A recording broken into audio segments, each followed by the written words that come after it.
On a eu une définition de ce qu'on pourrait appeler gérer son temps. Doit-on finalement reconstruire ce temps qui part un peu dans tous les sens, surtout pour ceux qui improvisent beaucoup et qui ont l'impression de gérer que l'indispensable et l'urgent?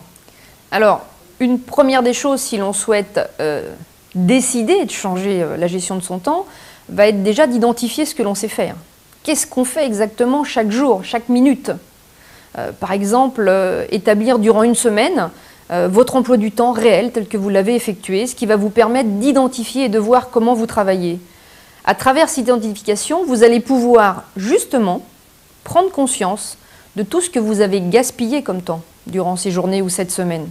Et ce qu'il faut savoir, c'est que quand on gaspille du temps, c'est-à-dire si vous gaspillez quelques minutes ou quelques heures dans la journée, ça ne fonctionne pas du tout comme chez certains opérateurs téléphoniques, par exemple, sur lesquels vous pouvez ne pas utiliser tout votre forfait dans le mois et que ce soit reportable le mois d'après. Le temps n'est pas reportable au lendemain.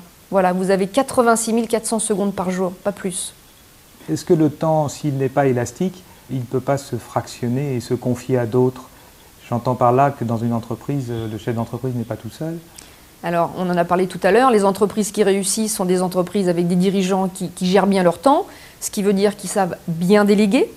La délégation est une des clés de la réussite aussi, de la gestion du temps, mais la délégation va passer aussi par une dimension très importante dans la gestion du temps, ça va être la communication, puisqu'à partir du moment où vous allez déléguer une action à un de vos collaborateurs, si vous lui communiquez de façon adéquate, avec son profil de personnalité, ça va vous éviter d'avoir quelqu'un qui vienne effectivement vous redemander une seconde fois ce qu'il ou ce qu'elle doit faire. Il faut savoir dire non aussi peut-être?